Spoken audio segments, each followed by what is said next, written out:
Hello, everyone here for Speaking for Profit. Woo! We got a full crowd here in person as well as virtually, so make sure you hit us with those virtual claps as well. Now, I want to check in with you first. I want to see, raise your hand if you've ever gotten bad advice. Okay, pretty much everyone's raising their hand. I'll tell you, I moved to Florida, so I have taken bad advice. Now, this advice I'm about to share is super common. You probably heard it, maybe even said it at some point today. Maybe you've heard it right before going for an interview, when you're applying for an award, or, again, before getting on this stage. So you ready to hear it? I don't advertise this advice, but it is common. You've just got to fake it till you make it. We all fake it till we make it, right? We're all complicit, apparently. Why is this advice so common? Why did we all raise our hands, nod our heads, and feel it on the inside?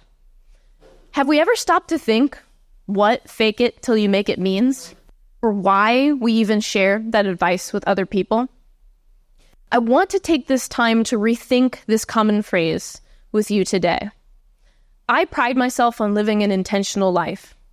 And to me, intentionality includes examining what I say and its impact.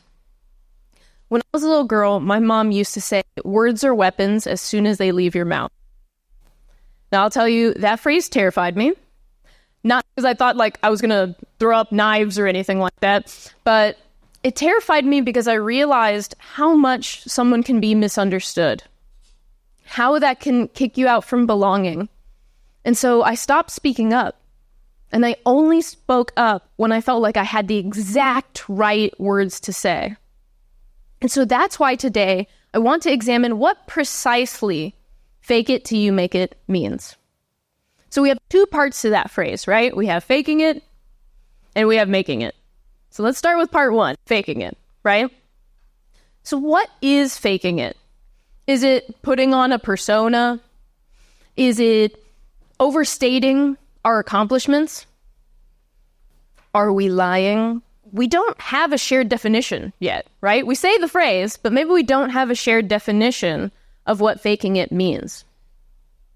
When I think about faking it, I think of the question, what about me is fake? What about you is fake? When I think about myself, I realize that I don't think there's anything about me that's fake. And that's because I'm just trying to do my best, both in my personal life as well as in my business. Faking it till you make it can be an insidious phrase. What are we possibly faking? Are we faking our confidence, our competence, even our right to be in this very room? Those can be dangerous thoughts that keep us from getting on these stages. Let's get to part two, right? Are we able to stop faking it once we make it? At least we have a deadline, right? We're done. I did it. So part two, making it. When have I made it? Oh, it's when I'm an author. Oh, wait, no. I have to be a best-selling author. No.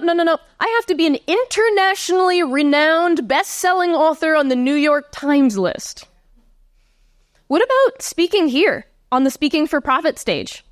That's not enough. It has to be a TEDx talk. No. It has to be the official TED Talk, and Oprah has to be in the audience.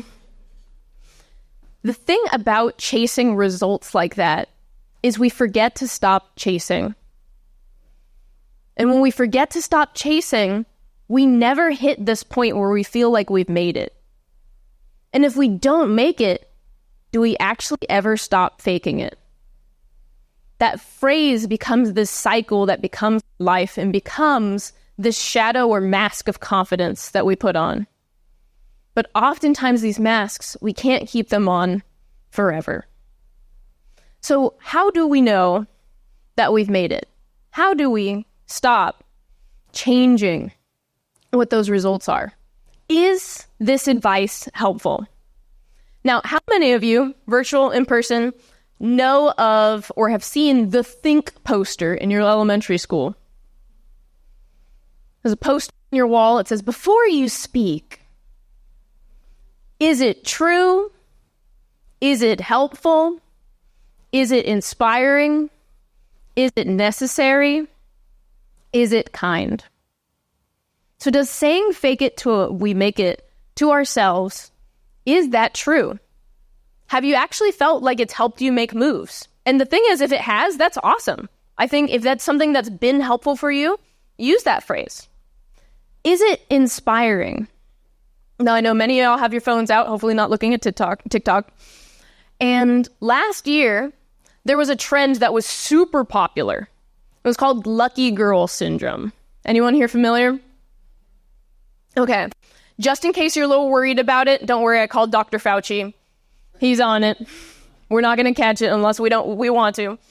So the idea of lucky girl syndrome is there were folks who were documenting their own personal journey of affirming that they were the luckiest person in the world. And when they affirmed themselves with that, what they found is they noticed the good that was already in their life. They started counting their blessings and expressing a lot more gratitude. And then they were able to notice more good things happening in their life. And they noticed a true sense of confidence, not just a boost, but a true sense of, I can do this. And so how is lucky girl syndrome different than fake it till you make it? For me, a big difference is the focus. Are we focusing on things like what's happening well in our life, what we already have, and gratitude? Or are we focusing on scarcity and lack and not having the credentials to be in a space like this? I find the true difference is belief. Belief that I can do this amidst uncertainty versus I really hope no one finds me out as a fraud or as an imposter. Isn't that such a great poster? I know it's for elementary schools, but you can totally get one in your office too, right? The Think poster. So going back to our infamous phrase, fake it till you make it. Why do we say that at all? We've broken down faking it, we've broken down making it, but why do we do that if we're learning that's not maybe the best affirmation? And it's because we want to feel confident. And the thing is, we want to feel confident quickly sometimes, right? Oh, it's 5 minutes before I'm on the stage. Fake it till you make it. It's kind of like that Band-Aid or salve, right, for that moment. However, that short-term confidence boost gets in the way of true long-term confidence. I see it as the difference between doing confidence and being confident.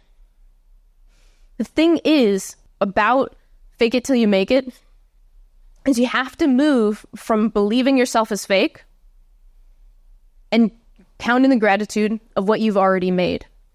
So now let's go back to my mom's arguably bad advice, that words are weapons. I have reframed that for myself to be something that is true, helpful, inspiring, necessary, and kind, a la Think poster. And that is words are wands. I get to choose the magic of my words and what they mean to me. My hope for you is that your words can also be wands, because you can either choose to curse yourself or choose to be a very, very lucky person. You are not fake, so you do not need to fake it. Let's make it together and let's speak, y'all. Thank you.